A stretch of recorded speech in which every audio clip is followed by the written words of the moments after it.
ओम शांति। अव्यक्तवाणी 21 जनवरी 1969। शरीर छोटा परंतु हाथ और साथ नहीं। 1 नंबर पॉइंट है, सभी अव्यक्त मूर्त हो बैठे हो। व्यक्त रूप में रहते अव्यक्त स्थिति में रहना है। जब अव्यक्त स्थिति में स्थित हो जाएंगे तो उस अव्यक्त स्थिति में कोई उलझन नहीं रहेगी। वर्तमान समय चल रहे सभी पार्ट आप बच्चों को अति शीघ्र अव्यक्त बनाने के साधन हैं। डगमग होने की जरूरत नहीं। शुरू में यज्ञ की स्थापना भी अनायास ही हुई थी।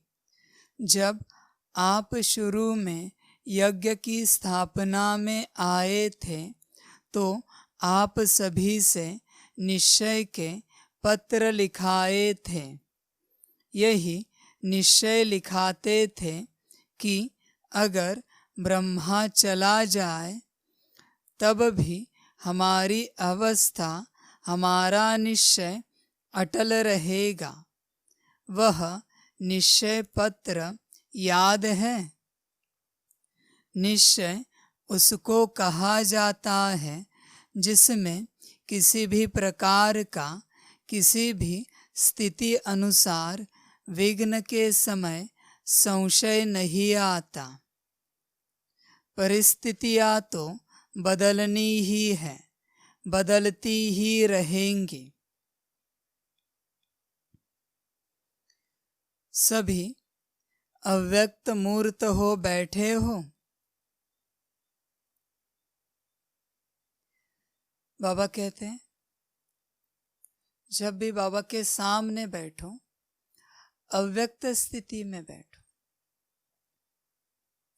आत्मा इस स्वरूप में, इस नाम रूप में बैठो। शरीर समझ के या शरीर का नाम रूप समझ के कभी नहीं बैठना। कुछ प्राप्तियां नहीं होंगी। शरीर से बाबा को देखेंगे इन आंखों से तो कुछ समझ में नहीं आएगा, लेकिन जब आत्मा समझ के बैठेंगे तो पता चलेगा। इसलिए बाबा पूछते हैं अव्यक्त मूर्त हो बैठे हो। अपने को चेक करना कितनी मुरलियां अव्यक्त रूप में सुनी है। जब भी अव्यक्त स्थिति में रहकर यह ज्ञान सुनते हो वह ज्ञान आपके अंदर उतर जाता है। यह ज्ञान शरीर का नहीं है, नाम रूप का नहीं है। अगर देह भान में रहकर, नाम रूप में रहकर, पद पोजीशन में रहकर ज्ञान सुनेंगे तो सब समय, एनर्जी व्यर्थ जाएगी। यह ज्ञान आत्मा का है, परमात्मा का है, तो उस अवस्था में रहकर सुनो, अपने आप धारणा हो जाएगी। बहुत से बच्चे कहते हैं धारणा नहीं होती। बाबा तो रोज कहता है अपने को आत्मा समझ, मुझे बाप को याद करो, पर हो नहीं पाता। कारण जब भी बाबा सुनाता है आपका ध्यान कहीं और होता है। ध्यान कहीं और होना मना, कुछ और ही समझ के बैठना। अगर देह समझ के बैठे, नाम रूप समझ के बैठे, पद पोजीशन समझ के बैठे, तो कैसे धारणा होगी? जो ज्ञान है उस अवस्था में बैठना चाहिए। जब बैठेंगे तो ज्ञान अंदर उतर जाएगा और बाबा के सामने व्यक्त रूप में बैठना, नाम रूप पद पोजीशन में बैठना, मतलब बाबा का अपमान करना है। क्योंकि सिखाने वाले का पूरा अटेंशन है कि बच्चे को पढ़ाए, लिखाए, सिखाए, लेकिन बच्चा उस अवस्था में बैठा ही नहीं, तो टीचर का अपमान हो जाता है, सद्गुरु का अपमान हो जाता है, बाप का अपमान हो जाता है। तो सदा बाप के सामने अव्यक्त मूर्त ही बैठना, व्यक्त में नहीं रहना। व्यक्त रूप में रहते अव्यक्त स्थिति में रहना है। जब अव्यक्त स्थिति में स्थित हो जाएंगे तो उस अव्यक्त स्थिति में कोई उलझन नहीं रहेगी। अगर जीवन में उलझन है, जीवन उलझनों से भरा हुआ है, कारण है आपने उन सभी उलझनों को बुलाया है सदा व्यक्त रूप में रहकर, नाम रूप में रहकर। अगर अव्यक्त रहेंगे तो कोई उलझन नहीं रहेगी, कोई चिंता नहीं रहेगी, कोई फिकर नहीं रहेगी। अगर जीवन में चिंताएं हैं, फिकर है, कारण एक ही है, देह भान, बॉडी कॉन्शियसनेस। सोल कॉन्शियसनेस में आत्मा को कोई फिकर नहीं है। और फिकर क्यों करे? सोल कॉन्शियसनेस में रहकर जबरदस्ती फिकर करने की भी कोशिश करेंगे, फिर भी नहीं कर पाएंगे। फिकर होगी ही नहीं किसी भी बात की। अगर आपको फिकर होती है, चिंता होती है, मतलब आप बॉडी कॉन्शियसनेस में हो, यह सिद्ध हो जाता है। तो अपने को चेक करना, आप सदा कौन सी अवस्था में रहते हो। फिकर मना सिर्फ आपकी नहीं, परिवार की फिकर, समाज की फिकर, नेचुरल कैलेमिटीज की फिकर, परिस्थितियों की फिकर, विश्व कल्याण की फिकर, आगे यज्ञ का क्या होगा क्या नहीं, विश्व कल्याण कैसे होगा कैसे नहीं, कैसे आत्माएं ज्ञान में आएंगी, ये फिकर। चिंता चिंता ही होती है। फिर अच्छी बात के लिए करो या विपरीत बात के लिए करो, चिंता चिंता ही होती है, उसे निगेटिव ही कहते हैं। अच्छाई के लिए फिकर करो, मना मेरा पुरुषार्थ कैसे अच्छा होगा, इसके लिए फिकर करो, या किसी और बात के लिए फिकर करो। फिकर फिकर ही होती है, उससे कोई पॉजिटिव एनर्जी कभी क्रिएट नहीं हो सकती। अच्छी चीज के लिए, अच्छी बात के लिए, अच्छे कार्य के लिए अगर आप फिकर करते हो तो अच्छे कार्य को भी आप बिगाड़ देते हो, उस कार्य की आयु कम कर देते हो। इसलिए जीवन में बाबा ने सबसे पहले बेफिक्र बादशाह बनाया है आपको, क्योंकि फिकर लेकर आप सेवा नहीं कर सकते।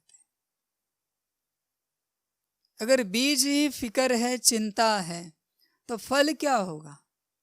फल भी तो वही होगा, डर, चिंता, उसके ऊपर संतुष्टता, सुख, प्रेम, शांति का फल नहीं आएगा। जो बीज है वही फल निकलेगा। तो कोई भी कर्म करते समय चेक करना। अमृत वेला भी उठते हो तो चिंताओं में अगर उठ रहे हो, बीज चिंता है, प्राप्ति क्या होगी? चिंता ही मिलेगी, डिप्रेशन ही मिलेगा, स्ट्रेस ही क्रिएट होगा। जो बच्चे अमृत वेला स्ट्रेस में करते हैं, फिकर में करते हैं, चिंता में करते हैं, उनका जीवन चिंताओं से भर जाता है। भले 1 मिनट ही सही, लेकिन बेफिक्र होके करो। 45 मिनट फिकर करके योग किया और 1 मिनट बिना फिकर के योग किया, बेफिक्र होके योग किया, कौन आगे है? चेक करो। किसी भी अच्छे कार्य का बीज चिंता में नहीं डालना, कभी नहीं डालना, फल वही मिलेगा।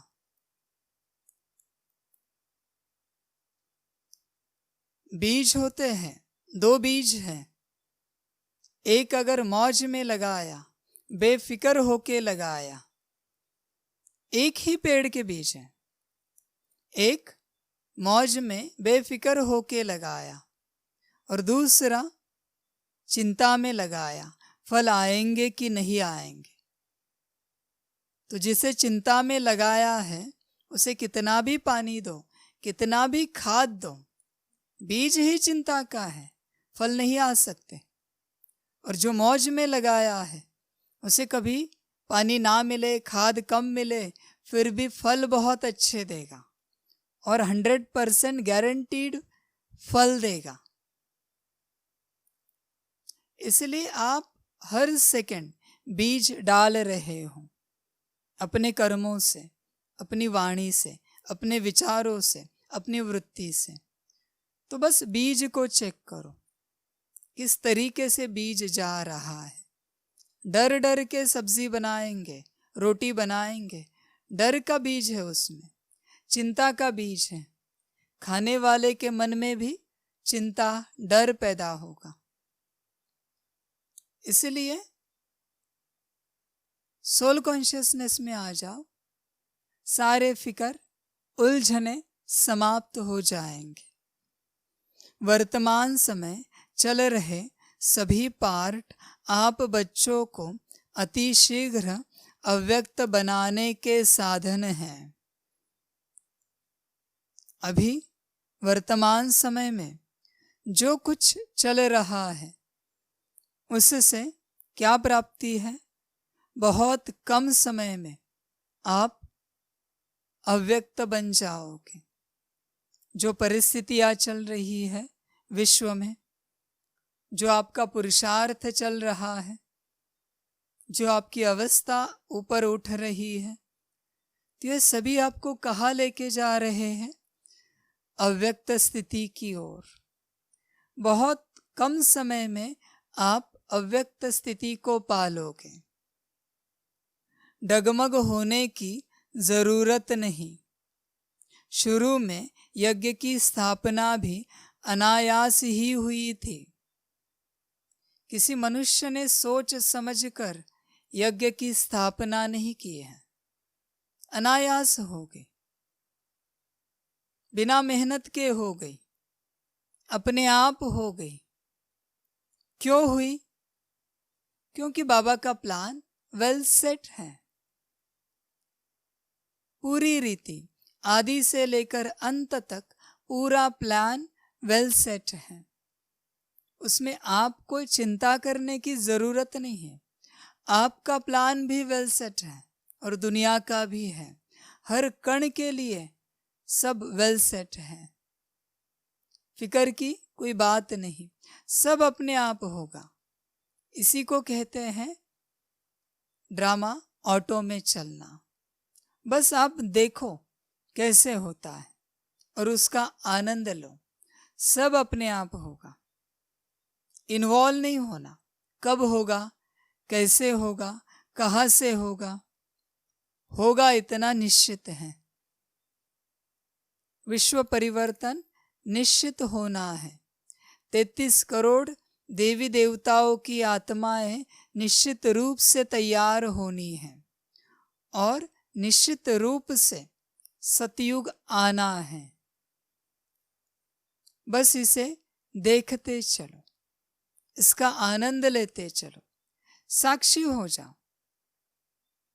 सोचो नहीं, आपका काम है आत्मिक स्थिति में रहकर बाबा को याद करना, और बाबा का काम है आपके और सारे विश्व के कार्य करना। आपका कल्याण भी बाबा करेगा और विश्व का कल्याण भी। विश्व में सब आ जाता है, सारी प्रकृति, सारे जीव जंतु, हर कण आ जाता है। सबका कल्याण बाबा करेगा, आप निश्चिंत रहना। समय में, ड्रामा में यह सब नूंधा हुआ है। जब आप शुरू में यज्ञ की स्थापना में आए थे तो आप सभी से निश्चय के पत्र लिखाए थे। यही निश्चय लिखाते थे कि अगर ब्रह्मा चला जाए तब भी हमारी अवस्था, हमारा निश्चय अटल रहेगा। बाबा ने क्या लिखवाया कि ब्रह्मा चला जाए तब भी हमारी अवस्था, हमारा निश्चय अटल रहेगा। विश्व परिवर्तन होके ही रहेगा। अभी वह कैसे होगा यह सिर्फ बाबा जानता है, बच्चे नहीं जानते। बच्चे अगर बाप से पूछे तो बाप कुछ बातें बता सकता है, बता देगा। इतनी ही बताएगा जितनी आपकी बुद्धि को डाइजेस्ट होंगी। क्यों बिना कारण के आपका निश्चय हिलाए? उतनी बातें कभी नहीं बताएगा कि आपका निश्चय हिले। अंत में समय अनुसार सब रिवील कर देगा। फिर आपका निश्चय हिले या ना हिले, बाबा को कोई मतलब नहीं है। समय सारी बातों को रिवील कर देगा, सामने लाएगा। तो बाबा ने क्या लिखवाया कि ब्रह्मा चला जाए फिर भी आपकी अवस्था और निश्चय अटल रहेगा। निश्चय किसके ऊपर है? शिव बाबा के ऊपर। तो शिव बाबा के ऊपर निश्चय है तो कैसे भी करके अपना कार्य पूरा करेगा। और नहीं भी करे, आपको क्या फर्क पड़ता है? उसका कार्य वो जाने कैसे करना है। आपका कार्य है उसको आत्मा समझ के याद करना और अपने आप को भरपूर करना। बाकी उसका कार्य वो जाने कब करना है, कैसे करना है। वह निश्चय पत्र याद है? निश्चय उसको कहा जाता है जिसमें किसी भी प्रकार का, किसी भी स्थिति अनुसार विघ्न के समय संशय नहीं आता। निश्चय कब हिलता है? जब विघ्न आता है। जब सब ठीक ठाक है, कहेंगे हमारा निश्चय पूरा है। और जैसे बिगड़ गया, कहेंगे पता नहीं ईश्वरीय कार्य है या नहीं, पता नहीं किसका कार्य है। यही आत्माएं कुछ समय पहले कहती थी ईश्वरीय कार्य है, और कुछ परिस्थिति बाबा ने लाई ड्रामा में। क्यों लाता है? निश्चय चेक करने के लिए। निश्चय का झाड़ बाबा ही हिलाएगा, याद रखना। और ठोक ठोक के चेक करेगा। वो राजा ये ऐसे ही नहीं देगा, पूरा हिलाएगा वो। आपके बुद्धि में जो कुछ आपने सोचा नहीं है, आपकी बुद्धि जहां तक नहीं पहुंच सकती है, वो वहां से आपकी एग्जाम लेगा और चेक करेगा निश्चय कितना है, इतने सालों में कितने पक्के बने हैं। फिर पता चलेगा। फिर अंत में कहेंगे नहीं बाबा माफ कर दो, गलती हो गई। बाबा कहेंगे एग्जाम हो गई, रिजल्ट आ गया, अभी कोई माफी नहीं और कुछ पनिशमेंट नहीं है, ड्रामा पूरा हो गया। आप समझ नहीं सके, मैं इतने साल से सिखा रहा था, ज्ञान दे रहा था और आप समझ नहीं सके, वो आपका ड्रामा और कुछ नहीं कहेंगे। इसलिए परिस्थिति के समय, विघ्न के समय पता चलता है निश्चय कितना है। अगर निश्चय पूरा है तो प्राप्तियां भी पूरी है। प्राप्तियां मना सतयुग मत देखना, प्राप्तियां मना बाबा। प्राप्ति इस शब्द का अर्थ है बाबा, सतयुग नहीं। अभी सतयुग त्रेता में तो जिन्होंने थोड़ा भी ज्ञान सुना है वो भी आ जाएंगे नंबरवार पुरुषार्थानुसार, पर यहाँ की जो प्राप्ति है सबसे बड़ी बाबा, ये सिर्फ निश्चय से मिलेगी।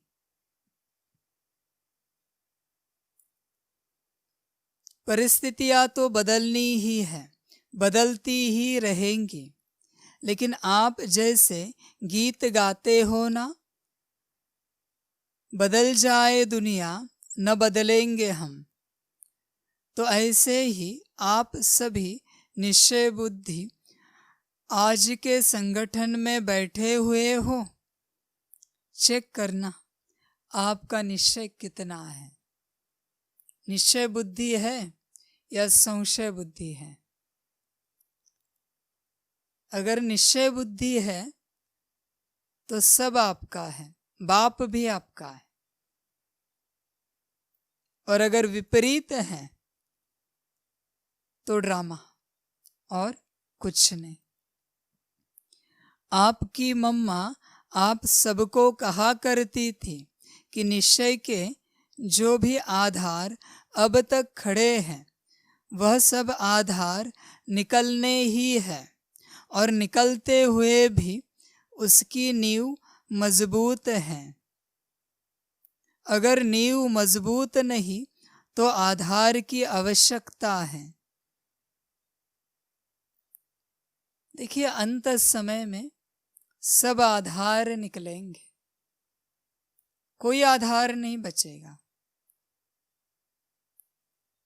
आज जिन बातों को आपने आधार बनाया है वह सभी संशय में परिवर्तन करेंगे। कौन करेंगे? ड्रामा, समय और बाबा।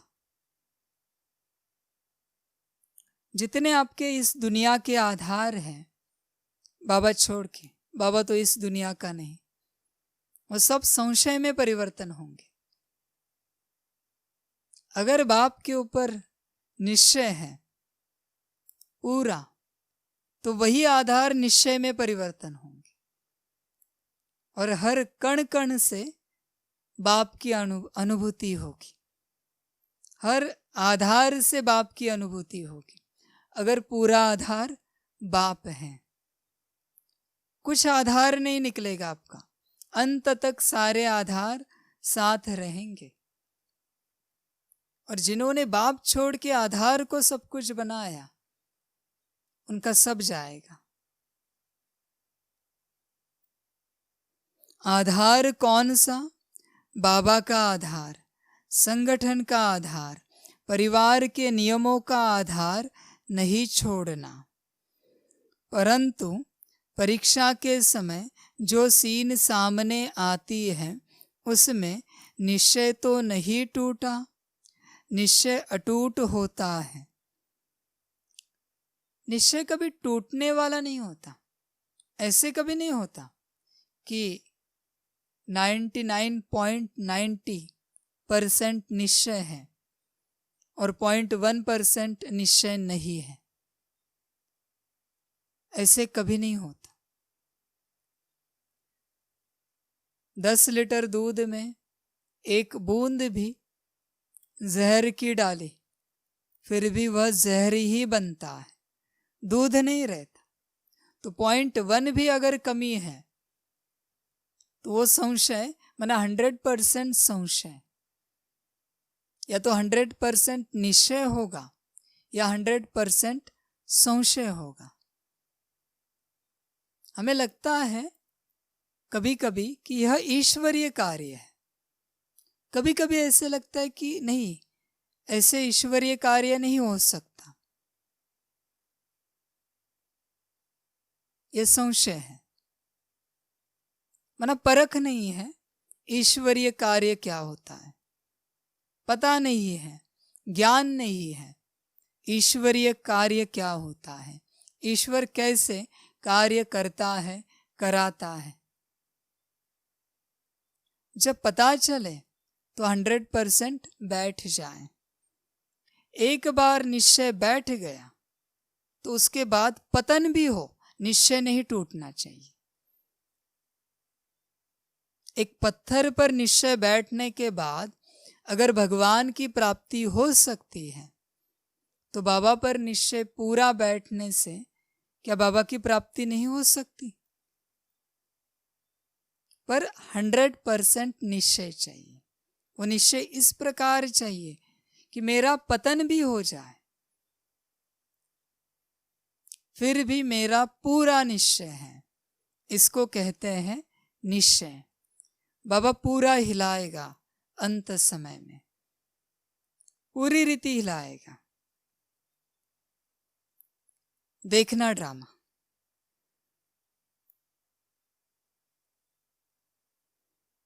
निश्चय अटूट होता है, वह तोड़ने से टूटता नहीं। ऐसे ही निश्चय बुद्धि गले के हार हैं, बाबा के गले के हार। क्या ब्रह्मा आपका बहुत प्यारा है? था नहीं परंतु है, तो क्या वह नहीं कहा करते थे? बातें तो सभी बोली हुई है, समय पर याद आना ही तीव्र पुरुषार्थ है। याद करो, वह भी आप बच्चों को मजबूत बनाने के लिए कहते थे। क्या कहते थे बाबा? याद करो, बस याद में रहो। निश्चय को याद करो, बाप को याद करो और बाप के प्यार को, बाप की याद में, याद की लगन में मगन हो जाओ। ये जो याद है इसी में सब कुछ है। जब आपको निश्चय याद आएगा आप निश्चय बुद्धि बन जाएंगे। जब आपको संशय याद आएगा आप संशय बुद्धि बन जाएंगे। जो आपको याद आएगा उस अनुसार आप बन जाएंगे। तो यह याद जो है वही सब कुछ है। तो मजबूत बनने के लिए सदा याद में रहो। आत्मा समझ के बाप की याद सदा कायम रहे। चेक करना सारे दिन भर में कितना याद करते हो। ज्ञान तो सभी सुनते हैं, सभी को बहुत अच्छा लगता है, लेकिन याद कितनी है? ज्ञान सुन रहे हैं याद करने के लिए। अगर याद ना कर सको तो ज्ञान सुनने का मतलब क्या है? ज्ञान याद दिला रहा है आपको कि आप अपने को आत्मा समझ बाप को याद करो। अच्छा, ओम शांति। सभी बच्चों को पदम गुणा, याद, प्यार और गुड नाइट और नमस्ते। सदा खुश रहना और बाप की याद में रहना। सारा संसार छूटे पर निश्चय कभी ना टूटे। निश्चय सदा अटूट रखना। निश्चय को कम नहीं होने देना। निश्चय कभी परसेंटेज में नहीं आता, वो पूरा आता है या फिर पूरा जाता है। तो सदा निश्चय को पक्का रखना और बाप की याद में रखना। निश्चय भी अगर बाप की याद में है, बाप की याद में बाप के ऊपर निश्चय है, तो निश्चय पूरा रहेगा। बात गहरी है, समझने की कोशिश करना। बाप की याद में बाप के ऊपर पूरा निश्चय रखना, सारी प्राप्तियां हो जाएंगी। अच्छा, ओम शांति।